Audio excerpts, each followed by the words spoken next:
On this episode of LVAD Talk, we talk with Dr. Wayne O, cardiologist, and Hannah Cassa LVAD coordinator.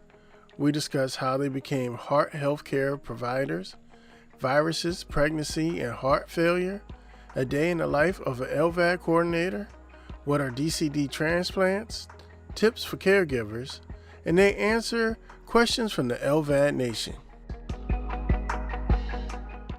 Welcome, ladies and gentlemen, to another episode of LVAD Talk. I have a great episode scheduled tonight.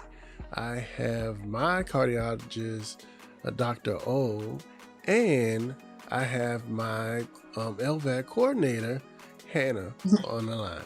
How you guys doing this evening? I'm doing good. Thank you for taking your time out of your evening to talk to us. Yeah, absolutely.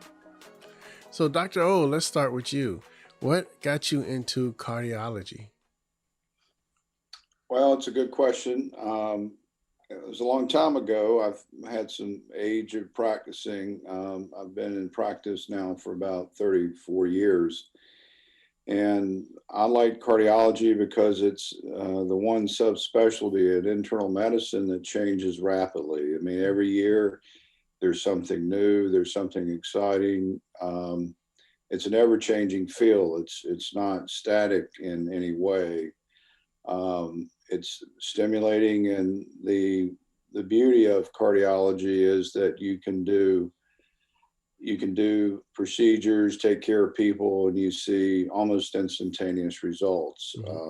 I trained as an interventional cardiology with some interest in transplant, and evolved over the years where all I do is deal with heart failure and transplant and LVAD patients.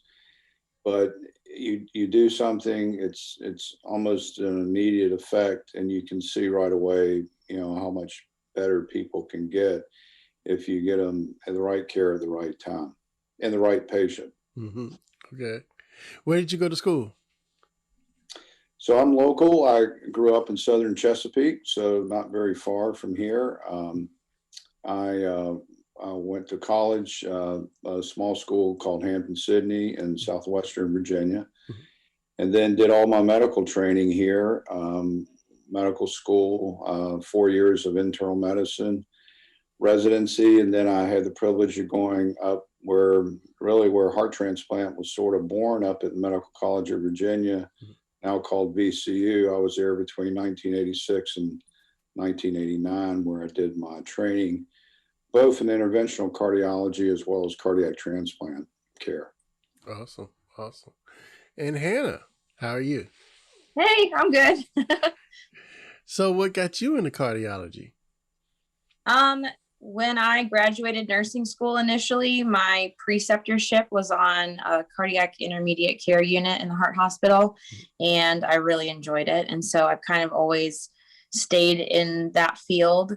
I took a little bit of a break and did some travel nursing and to kind of get exposure to a lot of different things, but came back to cardiology eventually because it was my passion, and I really enjoyed the patients that I interacted with. And it was just a very interesting part of nursing that I had come to see.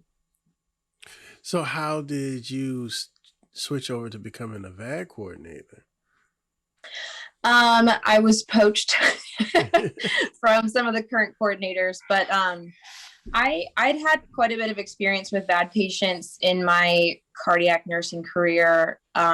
Just from the start, I'd worked on the 5th floor, which I'm sure you are well aware of. You've been there before. So I had exposure to LVAD patients and transplant patients in the beginning of my nursing career. And then right before I come down to be a coordinator, I was actually working in the cardiac ICU. So I had a little bit of exposure to LVAD patients then as well. I was looking for a change of pace at the time. And so when I was asked if I would be interested in coming down to be a coordinator, I said, well, I already love this population of people, so this seems like it would be a good fit for me. Awesome. And where did you go to school?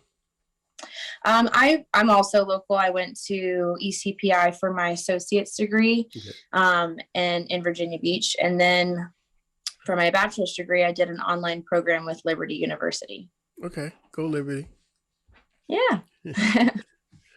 So I've been talking over these last few, I guess, months now to patients all over the country, and pretty much trying to spread awareness. And I also think it gives patients almost a sense of therapy to be able to talk it out and hear what other patients are going through, so it doesn't seem such an alien thing. Mhm. Because a lot of us, we had no idea about an LVAD until we needed one. Mhm. It was like the last thing on our minds. So a lot of my questions tonight are going to be questions that originated from a lot of these conversations that I've had. And my first question, or maybe even a comment, is I didn't realize there. So the two main correlations I see to healthy people, like I'm different. I was born with a heart problem. I was a heart patient since I was 3 years old. But a lot of people who are healthy either start out with some sort of viral infection, or it can be with the ladies effects from pregnancy. Mhm. Yeah. So, Dr. O, could you speak on that, or maybe why does that affect the heart in that way? So, what you're referring to is a condition called peripartum cardiomyopathy, where a woman will get pregnant, and within 9 months of her pregnancy, she develops heart failure. Mhm. Um, we think it's some sort of immune response to being pregnant, maybe the antigens from the baby. Um, it's devastating because a mother's finest moment is, when she's pregnant and having a child, and when that child's born, this may be picked up during her pregnancy, Mhm. and it puts a real emotional damper on her whole life, because you've got this new child, you've been given a terrible diagnosis, heart failure, and it's a like a lot of our patients, there's some triggering event that takes you from normalcy to being told that your heart is going to be at a minimum needs to be with lifelong medication, or you might need an assist device, a heart pump, or you need a heart transplant. Those are the three decisions. When we see a patient in the office, those are one of the three choices that every time we approach a patient, and it's devastating to hear. And of course, the example you give is, being pregnant and being told this. It's just really devastating. And all, the normal question is, why me? I mean, everything was going well, and this happens to me, and my life will be forever changed.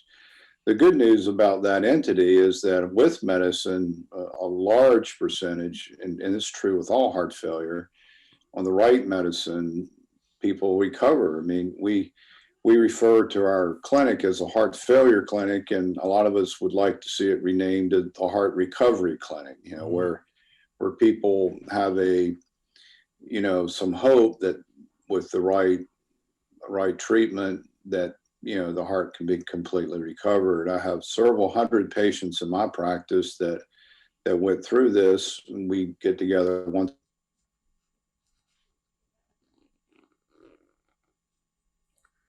Oh, I think we lost Dr. O for a second.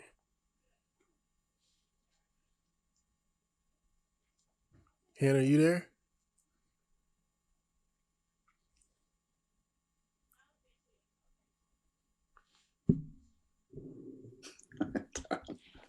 Oh, we had a little glitch there. It's the Internet buffer or something. yeah. And you were saying about your patients, they get together. So a lot of these patients respond well to medical therapy, and their medicine, and that they still feel well. And we'll get an echocardiogram intermittently just to show that the heart's made a recovery. Mhm. I What now? So, what is the correlation with the whole viral thing where they'll get sick, maybe have a flu, and then after the flu, they find out that now they're in heart failure? Right. So the other very common presentation is exactly as you described. It's called a dilated or idiopathic. Sometimes doctors use the word idiopathic. It's a fancy word to say we don't know. Idiopathic means, it came out of nowhere. There's really no good reason. And what we, and a lot of times people will carry a gene. I saw a patient this week that, we do genetic testing, and it's possible for people to carry this gene. So when they get a particular virus, this will trigger the onset of heart failure symptoms. And this runs in family. It's an autosomal dominant trait. So anytime we meet a patient for the first time, we ask people, is there any family history of heart failure? A lot of people we take care of, it runs in families. So we don't know about the etiology of over probably 50 to 70% of our patients, because it's just that, it's idiopathic. It came probably from a virus in someone who genetically was predisposed to get this. And the viruses are very common. The most common virus we see is adenovirus, which is like a common cold. So those are viruses that can affect the heart. Most hearts recover, and patients even never know they have heart failure. But it's the rare patient will go on and have this condition, which will mandate lifelong therapy with medicines or transplant or VADs. Hannah, what are your day-to-day responsibilities as an LVAD coordinator? Well, a lot of what I do revolves around supporting you guys. So a small snippet of my job is seeing you guys in clinic when you have your follow-up appointments. But then a large portion of what I do is kind of behind the scenes, making sure that you guys have the medications that you need, the lab work that we request of you guys to get done, that I take care of filtering that for the doctors and the nurse practitioners, and reviewing that. And then for the patients who are listed for transplant, we have a whole protocol of things to keep updated, to make sure that those patients are ready at any point in time. If they were to get a call for transplant, that they would be ready to go to surgery. So what is the time now? I believe I was told it was 4 hours. Is it still about that time? For the surgery itself? Yeah, once you get the call to get to the hospital. Well, that just depends. That really depends on what the donor site has set for an OR. So sometimes we get the luxury of knowing the day before that we're going to go to the OR for a donor. And then sometimes we have a matter of hours to pull something together. So it really is very specific on each individual situation. But we give you guys as much notice as we possibly can. So the more planning that we can have done is always seems to be better for everyone involved. Okay. So Dr. O, I was speaking with someone the other day. Are you familiar with the DCD? I think you said DCD transplant. Yes. Could you expound on that? So the DCD heart transplant it's actually in its sort of research phase of development. Again, just going back to what I said about cardiology, there's always something new occurring. And there are donors that are not officially, either by state law, brain dead, which the typical before DCD donors,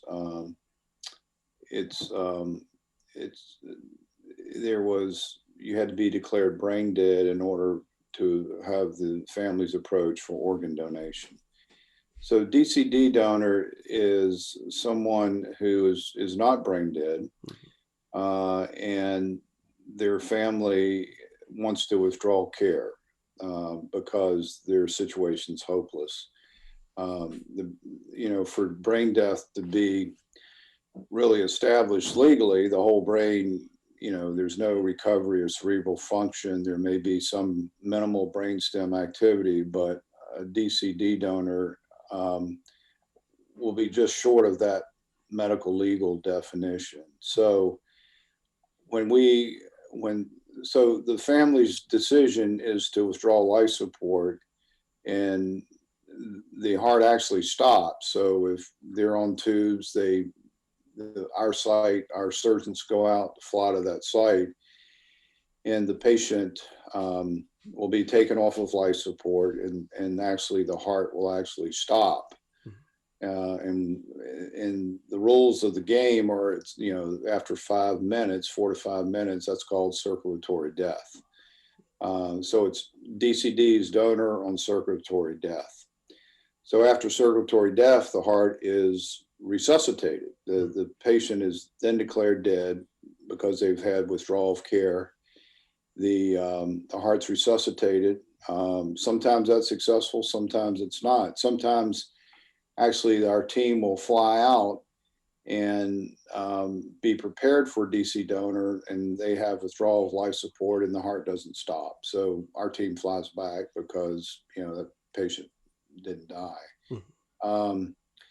So once the heart's resuscitated and it looks fine, it's actually put on a auto perfusion system. We call it, sort of our slang word is heart in a box.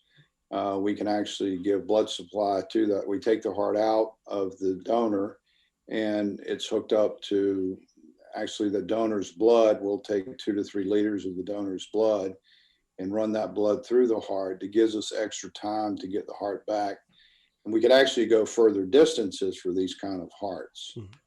And then when we get back, it's a typical transplant. Nothing's different in the recipient side. So that's the process of a DCD donor. So the heart can be kept alive longer for the transplant itself. Yes. If everything, when we not only are doing the DC donor part, but we're doing this heart in the box, where it's an expensive system. It's a $50,000 device that auto perfuses the heart, and we measure chemistries like lactic acid and actually can monitor the health of that heart. So we have right up until the time we open up the recipient, and to actually give us we can monitor that heart to make sure it's going to be a good fit for that recipient. It gives us a little extra time. So sometimes when we do heart transplant on VAD patients, which we haven't quite done yet at Norfolk because we want to get a few of these under our belt, but sometimes VAD patients, it takes a while to open you up because you've got some scar tissue from the implantation of a left ventricular assist device. So it takes a surgeon a little bit longer to get the old heart, diseased heart out so the new heart can go back in. Once I started contacting and talking to other patients, I only was familiar with the LVAD and wasn't aware that there is a RVAD, the right side. Right. Is that just as common as the LVAD? No, as it stands now, the only so the LVAD supports the left ventricle, and an RVAD sometimes is placed after a patient's had an LVAD for the right side of the heart. We're always operating on diffusely diseased hearts, and when we put an LVAD, sometimes the right ventricle takes a hit. It doesn't wake up the way we want it to. So an RVAD is a temporary support. There's no ability to take an RVAD home.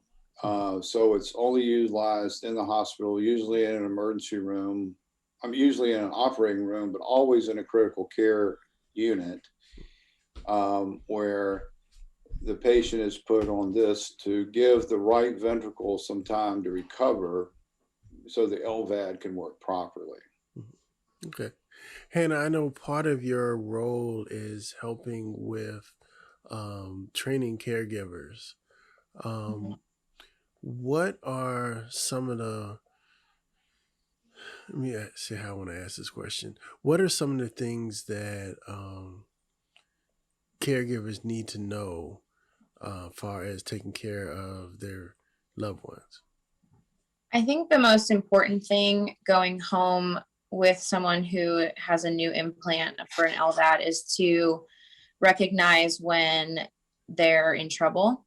We do a lot of education regarding the types of alarms that you guys might experience, what to do in the event of those situations. And then also in the immediate period after having your LVAD implanted, we don't really like a lot of our patients to do their own dressing changes just because of their sternum healing still. So we task that to their caregiver. So we make sure that they understand the protocol of doing a sterile dressing to make sure that that site is clean of any type of infection, and just making sure that it's maintained properly. So between, just what you would normally expect with having any type of like open heart surgery, the precautions that you're going to have afterwards and how you would need to rely on your caregivers for that. In addition to that, we expect them to have a basic understanding of the equipment, the alarms, who to contact in the event of something going wrong. And then also, helping you guys maintain the sterility of that driveline site. Okay. Some of the questions I'm going to ask from this point are questions that I have gotten to ask you guys from other LVADers or caretakers.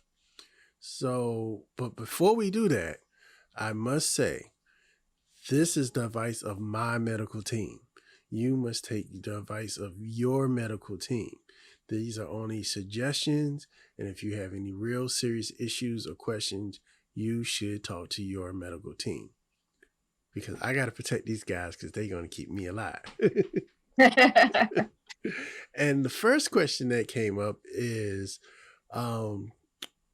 how safe is it for someone with the VAD to take the COVID vaccine? And is there any particular one you recommend? So I'll take a stab at that. So we encourage everyone to be vaccinated. When the vaccines came out, there was a lot of initial concerns that it was too fast. Everyone knows for a lot of medicine, vaccines, notwithstanding, takes 7 years of research to get a product to the market. I mean, it's done on animals, but this nation was in a pandemic where we lost over 500,000 people in less than a year. Mm-hmm. So there was a sense of urgency to get the vaccines out. The technology that was behind the vaccines is not new technology. It's something called nanoparticles, and that's been around for several years. But a lot of money got put in front of big pharma to get these vaccines out, and I think it's a huge success story. Not a suspicion that things are out too fast. So there's no patient I've ever seen since the vaccines have come out that I wouldn't recommend getting vaccinated. And I think it's important both for the individual as well as our society, because most infectious disease doctors feel that until we vaccinate 70% of our population, we really won't stand a chance in defeating this virus. And that means getting just about everybody that can, to get the shots. And it serves two purposes: one, to protect the individual, and the second is to protect our society. And because it is a pandemic affecting, across all geographical barriers. So I'm a real vaccinator proponent, and all of our LVAD patients, having heart failure or heart disease is a risk factor in the early days of this virus, those were the people that, we saw dying. We see healthy people dying. Hannah and I work at a quaternary medical system where all the sickest of the sick get flown to us. And, we've seen, healthy people die. We've seen a handful of our kidney transplant patients die of this disease. This was before the vaccine was out. So I think having a transplant, having heart disease, having diabetes, all these, and lung disease, all these are significant risk factors for death with this virus. All being said, that Hannah and I take care of a very select population of patients. If you're healthy and you're young, this virus probably isn't going to hurt you. But it's the young ones and the kids that infect the grandparents that have other medical problems that, is what is, and it was not surprising that nursing home patients, and everyone in a nursing home has some chronic condition or aged, and, everyone knows that terrible story because that seemed to be the highest risk factor in the early parts of this disease. Mm-hmm. I know I trust my team. So when you guys was like, it was okay to take it, I was good with it. Mm-hmm. And actually, Dr. O, you were the one that started me looking for it when you let me know it was available and I was eligible to take it, because at the time, I believe they had changed it and they made it so I was available to be vaccinated in the first group. And thank you, because I'm fully vaccinated now. Good. All right. The next question is, how do they decide which pump to put in, the hardware versus the HeartMate? That's a very good question. So that's a team approach. When we have a recipient, we sit down as a team in our particular center where Hannah and I work. There's 6 cardiologists that specialize in heart failure management, and there's at least 4 heart surgeons that are at the table. And we look at the size of the individual. A smaller patient may do better with like a heart-wear device. The HeartMate 3 has been a real game changer. It tends not to clot as much as some of the earlier devices. So it's, I would say, since the HeartMate 3 has been out, we probably have almost, in the last year, 18 months, that's the only device we're putting in right now. Mm-hmm. But, there's nothing wrong with heartware. We've had patients that's gone 5-8 years with a heartware pump. It requires a little bit more attention to blood pressure management, making sure that the patient has good blood pressure control. So and really what it comes down to, the final decision is the guy putting it in. We show the patient the different controllers. Some patients prefer the ease of one system over the other. We take that in consideration. But ultimately, it's really not the cardiologist, it's the heart surgeon, because, it's his toolbox. When he's in the operating room, he's in his venue, and, he knows the anatomy of that patient when he's got the chest open. But I would say almost all the time, that surgeon's going to know what device he's going to put in when he's in the operating room, before he gets to the operating room. Okay. So it's a conversation with really the patient and the surgeon. All right. So the next question is, how soon can we see batteries inside the body instead of outside? That, to my understanding, is still in the works. It hasn't been approved through the FDA. It's still kind of in that period where they're trialing different things out. I mean, it's on the horizon for sure, but we haven't been given any sort of indication of how long it's going to be. I think the pandemic slowed down a lot of productivity when it came to working on different projects in that avenue. So whereas we were told before, maybe in the next 2 years, it probably got extended by another 2, 3, 4 years. So we haven't gotten any specific information on release dates of that. So how would that work? Like a wireless charger for your phone? How would you charge? I don't really know, to be honest. Yeah. I don't know the specifics of it. Like, would I have to sleep on a pad or something to? To be honest, I do not know. I wouldn't pretend to be able to speak on that because I don't have any sort of representation from either company to give specifics. So Okay. It is a transcutaneous charging, and that's the concern is, it requires a big surface area to get enough power. Your batteries are good for, 48 hours, 4 to 8 hours. But transcutaneous, there's a lot of, like Hannah said, and I think it was spot on, this technology was going rampantly, and then we get a pandemic and everything's sort of put on hold. 2 years ago, I was at, the International Heart Failure Society meeting, and they said 2 years, we'll have a totally implantable device. Well, that 2 years is going to come.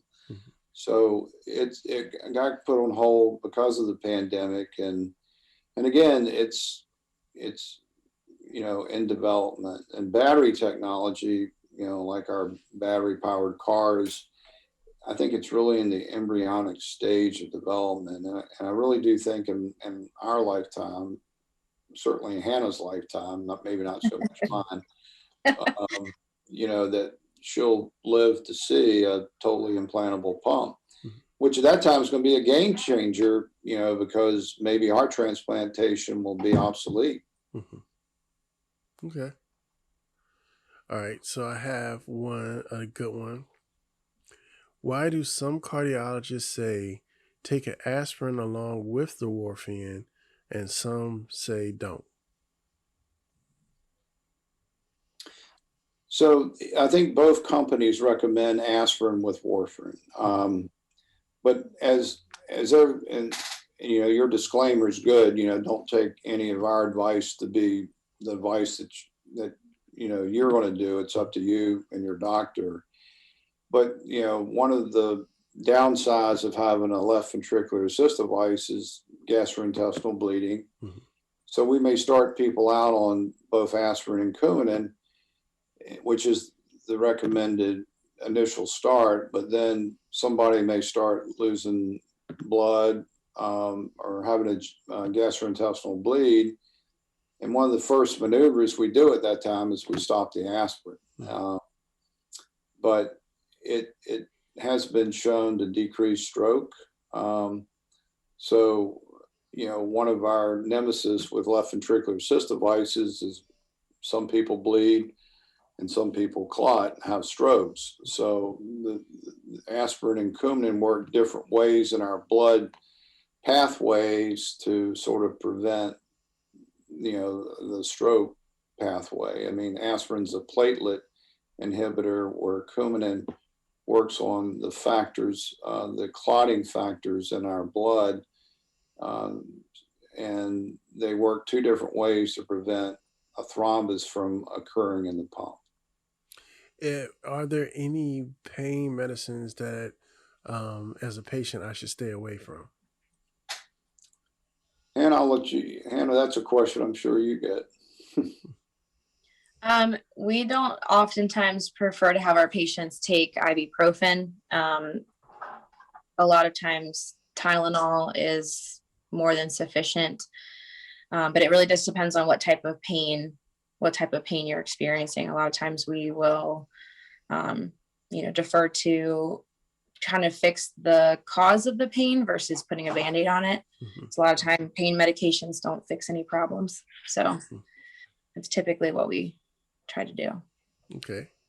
The problem with, medicines like Motrin or a class of drugs we characterize as the non-steroidal anti-inflammatory drugs is they have interactions with a lot of our blood pressure medicines that we use on heart failure patients. And they also can cause bleeding in the stomach. And, when you have a 30% chance of that, when you have a VAD implanted, and it's just one more thing that we don't want to give a patient to make that even more. To aggravate it. Mm-hmm. All right. Now this one, I'm not sure if you guys can answer, but when are they going to start making bags / t-shirts for females? The companies that produce the HeartMate and HeartWare equipment don't really delve too far into the shirt making business. A lot of what we tell our patients is there are a lot of people who have either had an LVAD or been close to someone who has an LVAD that have made their own designs and like sold them on sites like Etsy. Mm-hmm. So that's kind of where I refer a lot of people to. I'm not sure if the companies are going to be getting too far into that avenue because they already have a small selection of wearables. All right, and this is another battery question. When will they come up with smaller, lighter batteries before body transplants? I'm thinking they're meaning before the internal batteries. Are they planning on trying to make the batteries that we have now smaller? I haven't heard anything come down the pipeline in regards to that myself. I don't know if Dr. Old has. No, I haven't. I think it's semi-hilarious that the batteries we have now are actually the old camcorder. Probably you, and I know Hannah doesn't even know what a camcorder is. I do. Yes, I do. That's back when we had to do like this, put them on your shoulder. So it's almost embarrassing that, that's how the external, how archaic it's supplies is a camcorder battery. Yeah. All right, I got another question here. I got to find it. Where did it go? Okay, here it is. We did a vaccine question. Someone asked, is coughing up blood a problem? And I will take that one. Yes, you should probably call 911. Yes. or talk to your team. You did good with that, Sean. That's spot on, man. I'm learning. You guys are rubbing off on me. Coughing up blood is always a problem. Oh, I got another good one here. I'm trying to find. Give me 1 second. Okay. How do you decide during the surgery, whether to crack open the chest to do open heart surgery versus going on the side through the abdomen? And what are the criteria considered for that decision? That's pretty surgeon specific. Yeah. I know that specifically in the HeartWare patients, they prefer a thoracotomy approach, which is going on the side. And it's because of the way they can place the pump on the apex or the base of the heart. A lot of times when they do a sternotomy approach, they'll lift the heart out of the chest and kind of torque it a little bit to be able to place the pump. And then when they set it back down, you kind of just have to hope that you placed it correctly. And then when you close the chest, that everything's going to align appropriately. Mm-hmm. The thought behind doing the thoracotomy approach is that they'll be able to place the pump directly where they need it to be. So where it's not the inflow cannula isn't facing too close to the septum or the middle of the heart, because that can cause suction events. So placing it in a thoracotomy approach allows them to make sure that it's parallel to the septum so that you don't run as much of a risk of suction as you would in other ways. But I know between the two companies, HeartWare is the one that advocates for that the most, but it's ultimately surgeon decision. Okay. I went through that a little bit with the whole suction problem. Yeah. All right. Would you recommend removing a defibrillator slash pacemaker when also doing an LVAD replacement. And this particular patient said the LVAD was replaced due to continuous infection, but there was no infection in the defibrillator.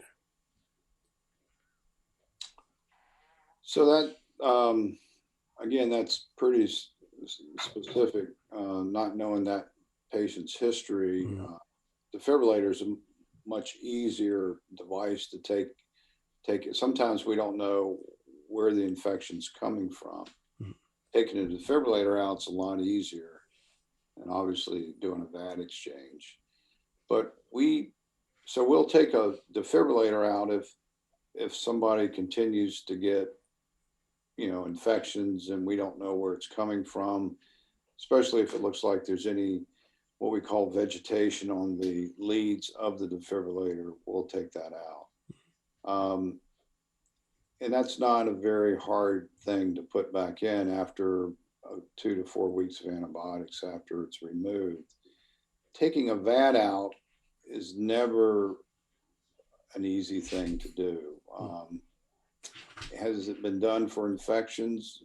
Yes, but the problem with that approach is there's always infection or infectious material left behind when you take a VAD out.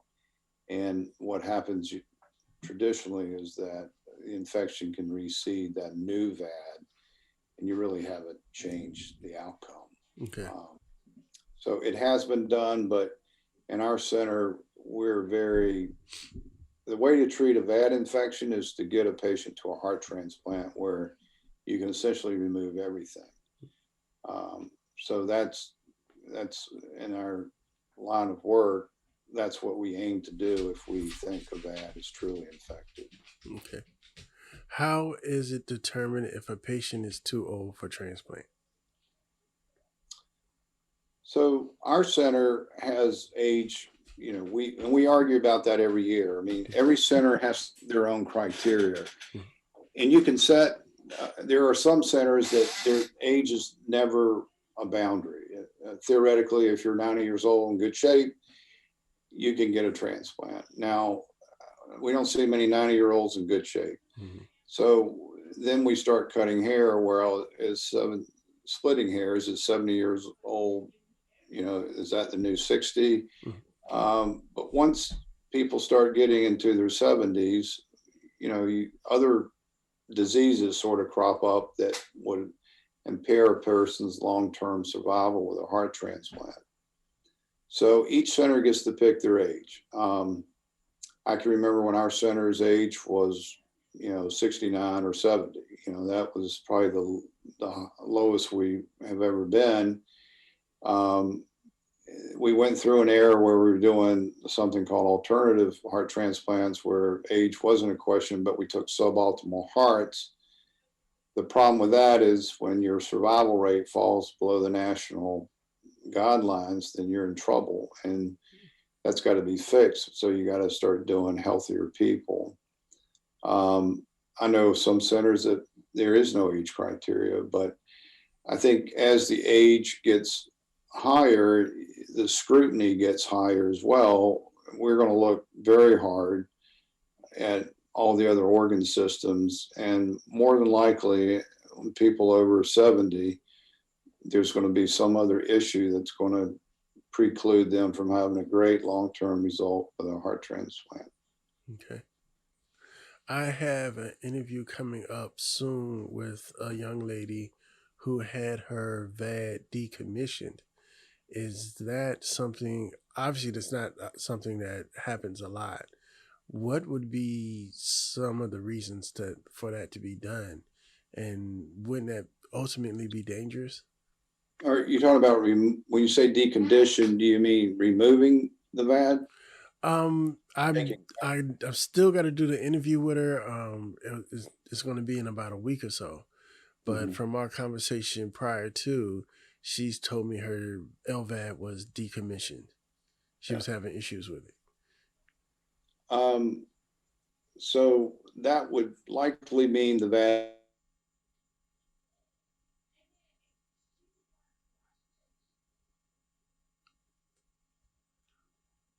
Oh, Doc, I lost you. Hannah, are you there too?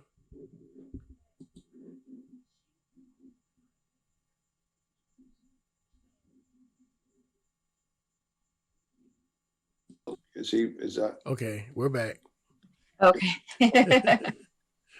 All right. What were you saying about the VAD being decommissioned? So I would assume that patient, I've never heard of anyone cutting a VAD off and just leaving, that can be done, but it's not recommended because of the VAD clots off, and those clots can go to the brain, cause a stroke. VAD removal, we've actually done a very small handful of patients where the heart completely recovers, and actually the VAD being left behind is causing a problem. So, that's a whole process. We do a series of tests. We do a right heart catheterization. We'll actually turn the VAD speed down to make sure the heart still is vigorous. So it's a whole process that's an inpatient procedure to see whether or not we can actually remove the VAD. And having put in maybe 400 to 500 VADs in the history of our program, I would say less than a half a dozen had that procedure done. So the person you're interviewing, I would say, would be a pretty rare case. Okay. A lot of times it's done there is a heart condition called myocarditis, acute viral myocarditis, which tends to, when the heart recovers, it usually does recover for good. It's rare, it's deadly without a VAD, but if the VAD was placed for that particular reason and the heart fully recovers, then that is a possibility to have a successful removal, and the patient will probably live a lifelong normal life. Okay.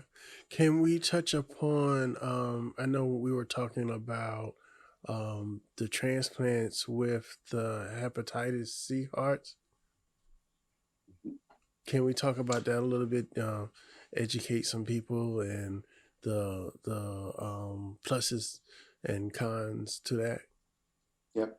So in the early days of my career, we did hepatitis C donors and recipients.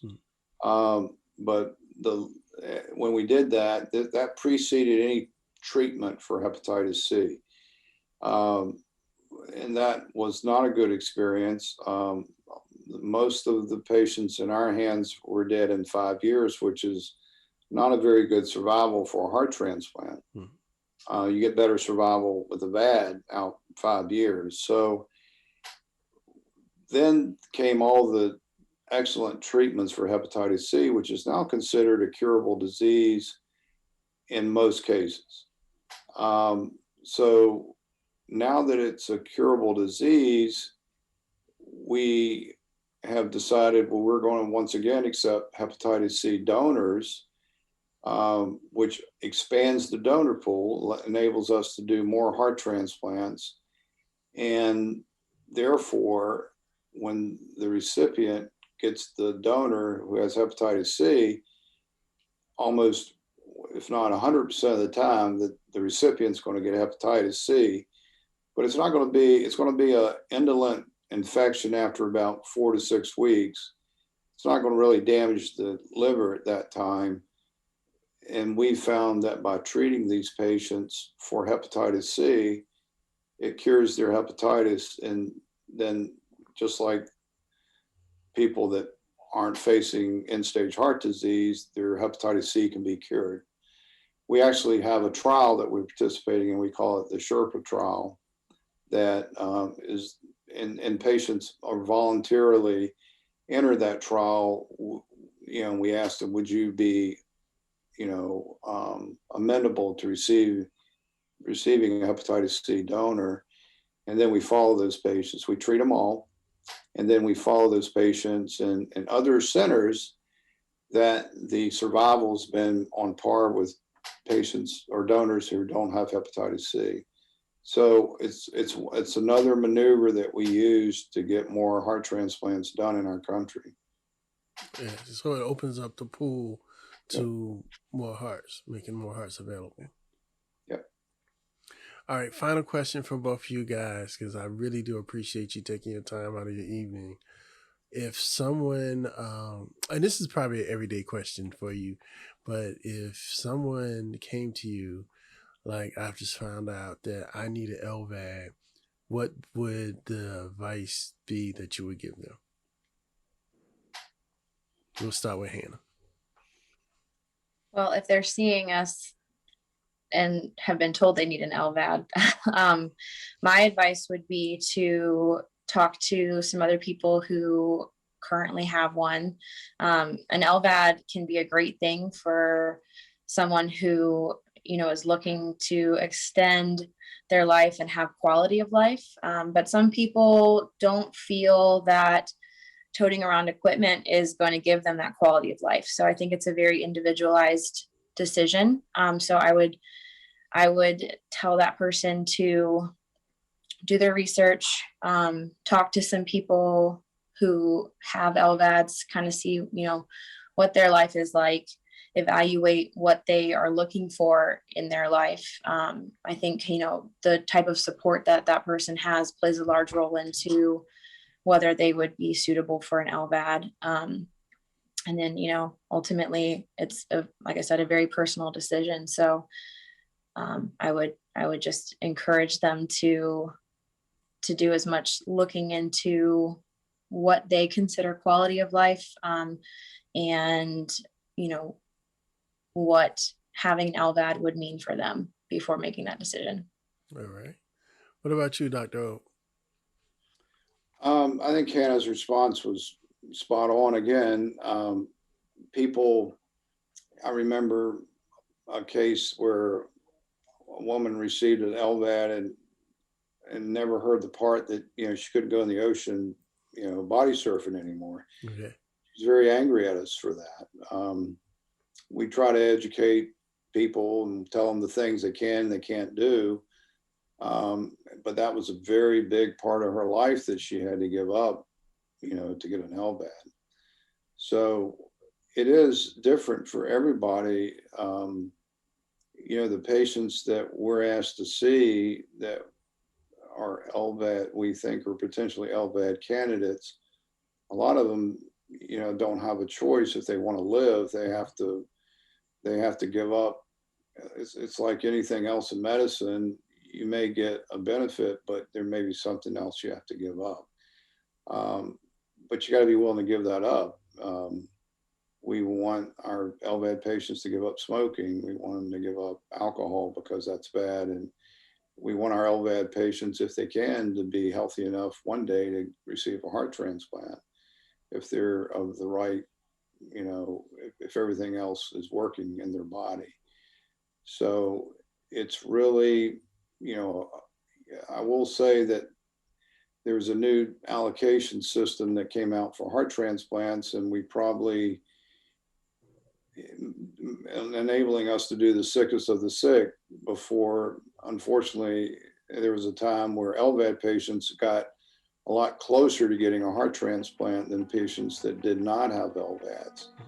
But with the new allocation system that's only a couple of years old, it's actually put LVAD patients at a disadvantage to getting a heart transplant. So it's the bridge to transplant patients sort of, we pause a little bit and we really try to get creative to get them a heart transplant and skip the LVAD, because it's much more complicated once you get the LVAD and you're perfectly stable. It does prolong the time. It may give you 5 or 6 more years before you get your heart transplant, but it also makes going back in and doing a heart transplant a little bit more complicated, because you've already had a big major heart operation. You're going for another one. Okay. I really appreciate you guys. Dr. Owen, I got to tell you, I asked you here because when I went through my surgery, you were a straight shooter. And I really appreciated that. And the funny story is, when you were explaining to me about the ICD, and everybody else was like, yeah, it's going to shock you. You don't know. You told me it's going to feel like a mule kicked you in the chest. Unfortunately, I found out you were right. That's true. But I've appreciated your honesty, and that's one of the reasons I want you to come on the show. I think you've done an excellent job, Sean. We're honored to be on your podcast. Thank you. And Hannah, I love the way you chase me down for my INR. I'm always here to support you in any way I can. Thank you so much, you guys, for taking up your time. Hopefully, maybe we can do it again, get another round of questions. I feel that this is something that's needed. Going back to the question of what would you tell somebody, I would tell them to listen to my podcast, because you'll get those stories and those examples of, how living with an LVAD can help you. So I really appreciate you guys' support, and that's it. LVAD Talk is out. It's been a pleasure. Thank you. Thanks. Have a good night.